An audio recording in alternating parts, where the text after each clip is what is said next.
So I'm speaking to Brian Tatler from Diamond Head. Hey, Brian, it's a great to talk to you once again. I interviewed you last year. We talked about The Coffin Train, which is a fantastic album, your first album with Erasmus on vocals. And here we are to celebrate now Light into the Nations 2020. Now, I'm loving it. I think it sounds fantastic. The production, the music and stuff. But for the sake of the fans, I have to ask, why did you guys choose to re-record this album instead of doing like a 40th anniversary remaster with deluxe, bonus tracks or anything? Um, it was suggested last year by our drummer Carl. We knew this anniversary was coming up in 2020, so he suggested, what about if we re-record the whole album? And with this lineup and modern sound, modern production, because of course we've been playing these songs live for years and years. Excuse me. And I thought, yeah, I think that's a good idea. We ran it past our management. They thought, yeah, great idea. And I also said I want to do some bonus tracks as well, do some covers. So it just seemed like a good idea from the off. So we didn't need to rehearse the album because of course we've been playing them live. So it was just a matter of doing live versions of them.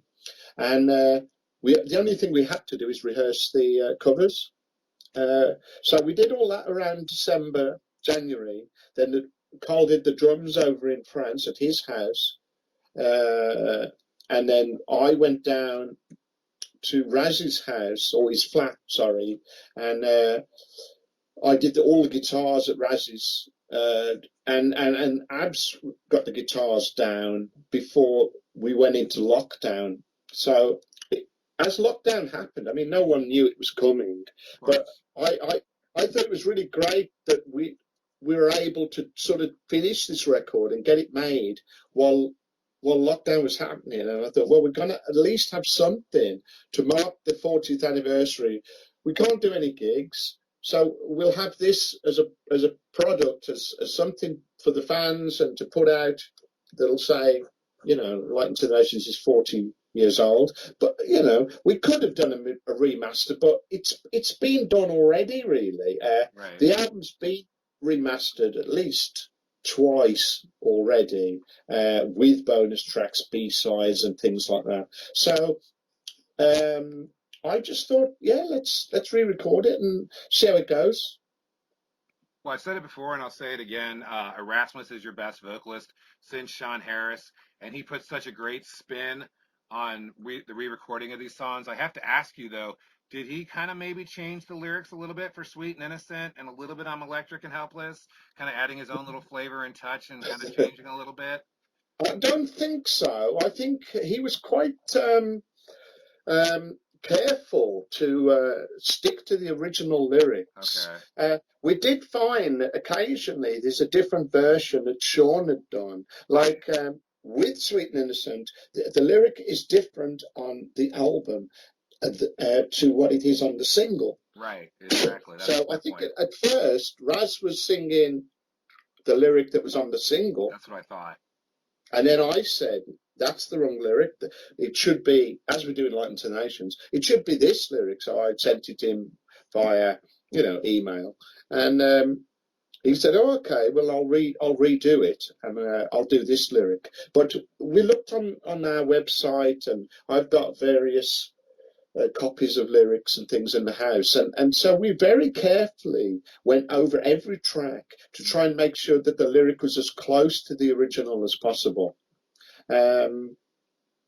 But yeah, it used to change. Sean was forever changing these lyrics. And you wouldn't get a definitive version until you were in the studio and the red light went on. And I noticed you chose not to put, Shoot Out the Lights and Streets of Gold because those were demos that preceded Light into the Nation. Like you said, it's been reissued and remastered with bonus tracks in the past. Now, we all know Metallica stole 5 songs from you, claimed them to be their own even before they put out Kill 'Em All. And it's interesting, Lars just recently said his Desert Island would include Light into the Nations because it's one of his top 5 albums of all time. But at the same time, I think it's great you actually chose No Remorse as a Metallica cover, maybe to honor the fact that, they've covered you for so many times. Now it's time to cover them, and I think you guys chose the right song to do that. Why did you choose No Remorse? Thank you for saying that. I'm glad you think it's the right song because it's not an obvious song. If somebody said we're going to cover a Metallica song, there's about 10 songs that pop into your head that would be more obvious. And the reason I chose No Remorse is one, I wanted to do something off Kill 'Em All because they only covered songs off our debut album, Light to the Nations. So I went through the songs on Kill 'Em All.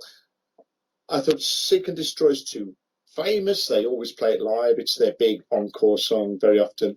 And I thought Whiplash, Motorhead have covered Whiplash. And then I settled on No Remorse, partly because I think it's a great track, but it also had a Diamond Head quality to it. There's something in the writing that very much reminded me of Diamond Head.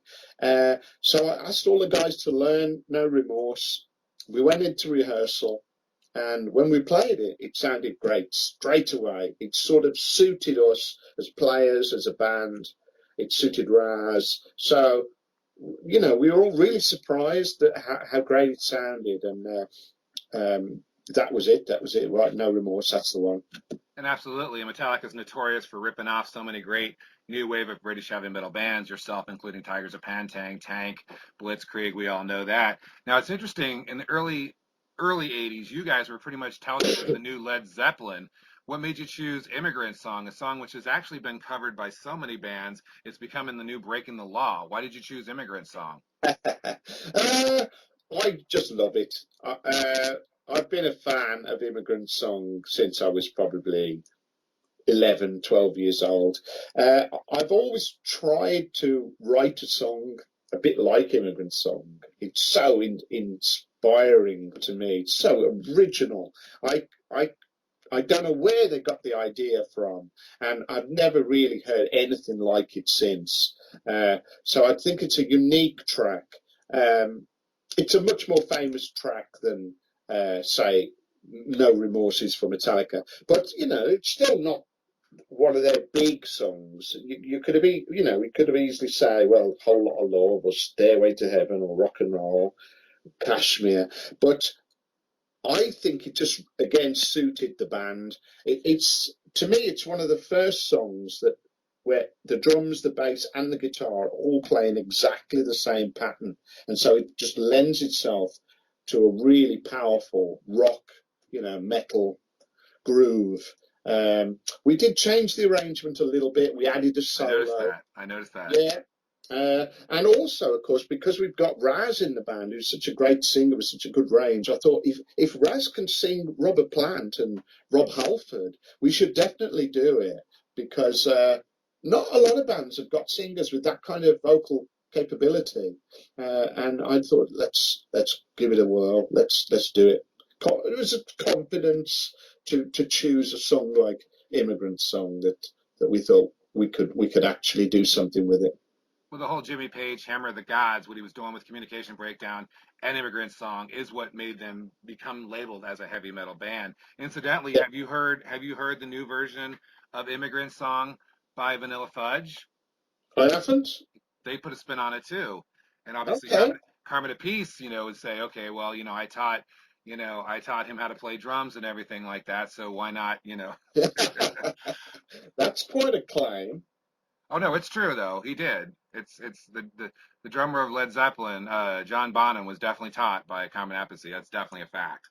So, Okay. well, Well, maybe I've not not taught, heard but that it before. taught but to play drums better, than and by the time Led Zeppelin 1 came out, he had definitely taken personal instruction from Carmen Appice. You mentioned Judas Priest, and what a great song to choose, Sinner. You talk about Rasmus vocals. Yeah, he does a great spin on Sinner, and I'm so glad you chose a song from a deep cut like Sin After Sin, and like you said, not the obligatory Breaking the Law, or you got another thing coming. But Sinner just sounds amazing, and I have to say, the Deep Purple cover of Rat Bat Blue is your best cover on that because, first of all, no one ever covers Rat Bat Blue. It's always Smoke on the Water, Highway Yeah. Star, Yeah. and Erasmus. Oh my God, he could take over for Deep Purple if we were to, unfortunately. Yes. This is a good showcase for his talents, isn't it? It's it's a calling card to the world, this album, to say, look, Raz can really, really sing. Yeah, I absolutely adore Sinner. I've always loved it since I was probably 15, and I just thought it was such a great arrangement, such a great build. The riff, the groove. So very often I play that riff in sound checks and Okay. dressing rooms, and they've noticed me playing it. They keep going, "Oh, the Sinner," and we've jammed it a couple of times. We don't do the whole thing. We just jam maybe the first Sure. verse, chorus. But when it came time to pick a Judas Priest song, I listened to quite a few others. I like Running Wild and I like Island of Domination, but I thought Sinner is such a big song, and it would be a real statement if we could do Sinner some justice. So Raz was very much behind it. He respects Rob Halford. He thinks he's one of the great rock singers. So it was a good challenge for everybody, really, including Raz, to do Sinner. Have you read Halford's new book, Confess, yet? I've seen it, and I've seen some reviews, but I haven't bought it yet. Now I'm looking forward to that. And recently we just found out Don Airey played keyboards on Painkiller, which is just utterly shocking. Now you mentioned Erasmus vocals, Ian Gillian, another example, as well as Rob Halford. But there's even a hint of David Coverdale. And I have to admit, when I first heard "Sucking My Love," it was the Metallica cover before the original, and I thought the lyrics were so shocking. I thought Whitesnake's lyrics for "Spit It Out" were shocking. But was Yeah. "Sucking My Love" just your take on oral sex because it was just that time when free sex and free love was still going, kind of coming out of the 70s, or? Well, I didn't write the lyrics, of Oh, that was Sean course. Harris? Okay. Sean wrote all the You lyrics. must have been getting a lot of I was servicing. just a music guy. I'd be guy coming up with the riffs and things. Okay. But it was quite shocking, and the lyric to "Am I Evil" is quite shocking as well. From Well, 1980, right. it was quite extreme. But I think Sean was also nodding towards things like "Whole Lot of Love" and the Yeah, Zen. yeah. You Like I know, said, you were the new Zeppelin. And yeah, speaking of Am I Evil, you've just released that as a new lyric video right after you did It's Electric. And speaking of Am I Evil, you borrow heavily from Holst Planets at the beginning. But when that tapping begins, is that because you were listening to Eddie Van Halen and Van Halen 1 and 2, or because you just thought it was a great way to do an intro to that song? And by the way, the first time no, I ever heard that song was on Metal Shop. I did hear the original before I heard the Metallica cover. good. Good. I'm glad to hear that. It was definitely stolen, if you like, from Eddie Van Halen. I Sure, remember listening to Eruption in '78, of course. and it absolutely blew me away. I thought, how on earth is this guy playing that? And what a great sound. So I bought Van Halen 1 and tried to learn how to play Ain't Talking About Love and all the songs, and tried to understand what he was doing. And I probably, once I figured out the tapping, I got it in Am I Evil. We wrote Am I Evil in 1979, so it would have been right off the back of Van Halen. I just, as soon as I could do it, it was in the song. So it was my nod to the genius of the now the late great Eddie Van Halen. We've lost so many great musicians this year. It's just Absolutely. every week. I mean, last week with God, with Ken Hensley. I mean, it's just I just yeah, Yeah. and even game show hosts between Alex Trebek, it's Tom We lost Kennedy. Peter Green, didn't we? About Yes, we lost two Pete Green three two months months ago from ago. Fleetwood Yeah. Mac, and I finally this year heard the very original version of Green Monalishi, and yeah, I mean just the number of tremendous musicians, and Regis Philbin, the game show host, and I mean it's just it's for a while I thought maybe they were jumping ship because of the inevitable, especially here in America. Which, interestingly enough, we know "Am I Evil" wasn't written for Donald Trump because it precedes that. But yes, Sean Harris did, but it works perfectly now. But Sean Harris did come up with some amazing lyrics. But you have to admit, I mean, when I first heard on Metal Shop in 1981, "Am I Evil," that had to be the heaviest, most aggressive song I had ever heard in my life. And to this day, it is still my favorite Diamond Head song, and I still find my head banging and just. But I have to admit, up until I saw the lyric video, like a double dozen before you, I always thought it was a devil dancing before you. So I have Ah, to admit, no, 40 years no. later, I misread and misheard the lyrics. Yeah, yeah, that does happen. That makes a double dozen, and I don't really know what it means, but it I don't sounds either. really good. Yeah, it's 24. a nice way to put it. A double dozen. Yeah, that's completely Sean. That was his idea. But I always thought it was devil dancing, like a devil dancing before you, because it kind of made sense with the whole concept. Am I evil? Yes, I am. My mother was Yeah, a witch. She was burned alive. I think we're kind of dealing with the occult, and but yeah, you're right. I mean, just amazing. Now, recently you've been featured in the Flying V documentary, narrated by Sean Peck from Cage and also Death Dealer, who have a new album coming out this Friday called Conquered Lands. How did you feel about being in that? Because you truly are one of the Flying V innovators that took them from Michael Schenker and from KK Downing and all that kind of stuff. How'd you feel being in that video? I was really honoured to be asked because there's a lot of people play flying V's, isn't there now? And when I bought mine in 1979. I'd seen Michael Schenker, and I'd seen KK Downing, as you mentioned, and I'd seen Andy Powell from Of Wishbone course, Ash. Wishbone Ash, definitely. But I just thought it looked fantastic, especially on Michael Schenker. So I thought that's for me. That is such a great image. The blonde hair, the black outfit, and the white flying V. So I pretty much bought it for that reason. And it's a real statement guitar. You know, you've got to be able to play or do something if you're going to play a flying V. It takes a lot of balls. I agree. And I've seen you live in 2019. I think I saw you twice live, and I think in 2017 I saw you twice. One with your second vocalist, and obviously twice Yeah, with Erasmus. Erasmus, his stage presence, his ability. I mean, it was right after Chris Cornell had died from Soundgarden, and I know he was really shocked because that was kind of his generation, and yes. I could see him. But it's amazing. You were the only original member going back to when Diamond Head first started, which is hard to believe is almost 43 years ago, and yet you still have that energy and alacrity and on stage. What makes you keep going after all these years, especially since Metallica not only borrowed heavily from you, but also went on tour for a year and a half using 5 of your songs, and until Biff Byford noticed it, Lars kind of just said, oh yeah, well, nobody else did. How does it feel to be that sole member?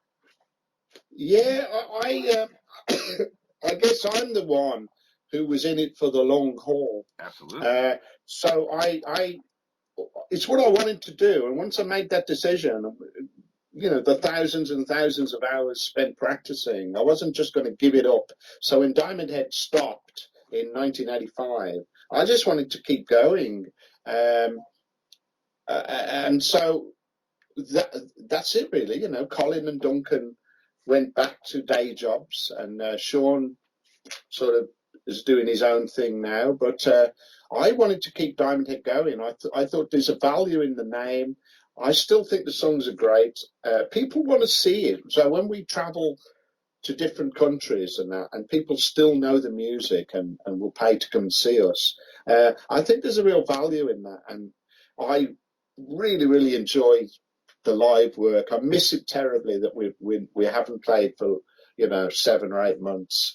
And I'm just the guy who's just trying to keep Diamond Head alive, really, and I'll keep it going as long as I can keep going. Yeah, and last time I saw you live was with Ross the Boss, the band, who's also in that Death Dealer with Sean Peck, who hosts and narrates the Flying V documentary. But what's really fascinating is, we all know what landmark albums Light to the Nation and Borrowed Time are, and how different but still awesome Canterbury is, and obviously the Swan Song with Death in Progress. But then you had the two great albums with your second vocalist, which I still think are fantastic.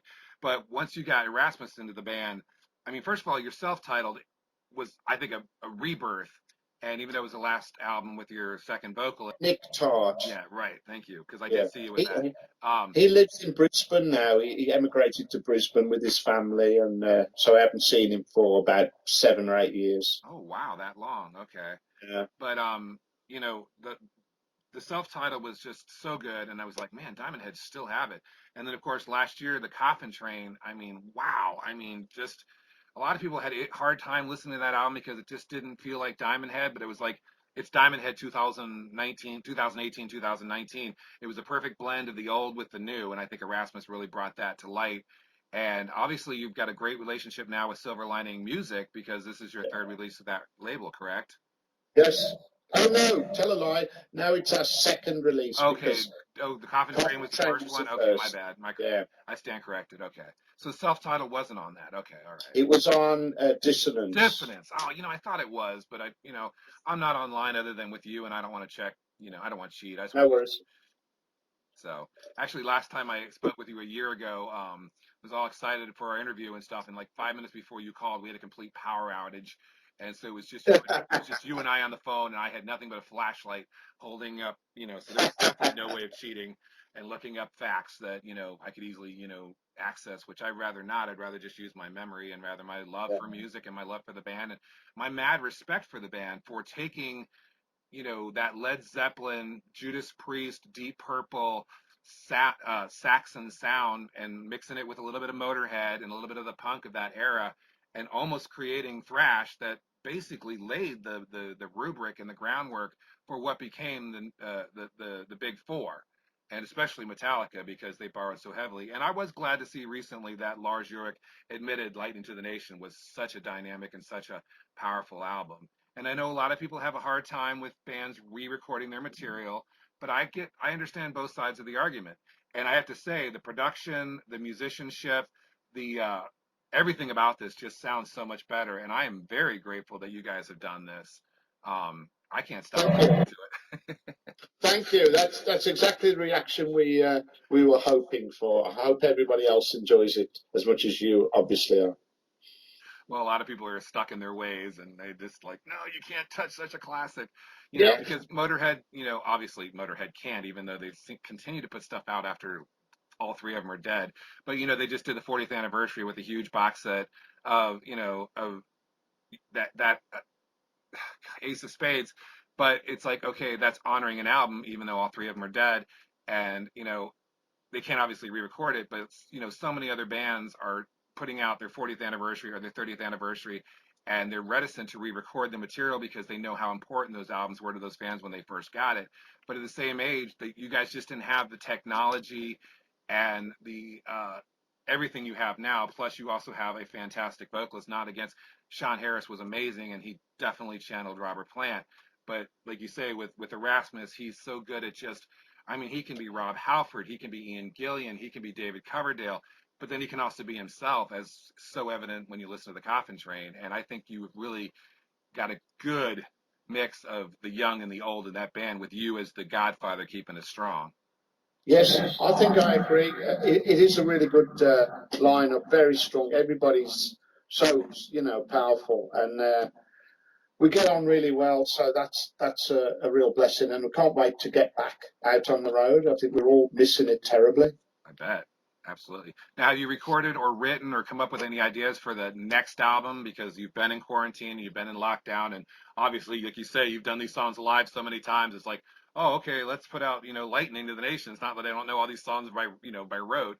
Have you guys written any new material? I've been writing at home while I've been in lockdown, Awesome. and we haven't been able to get together. Our last gig was March the 8th.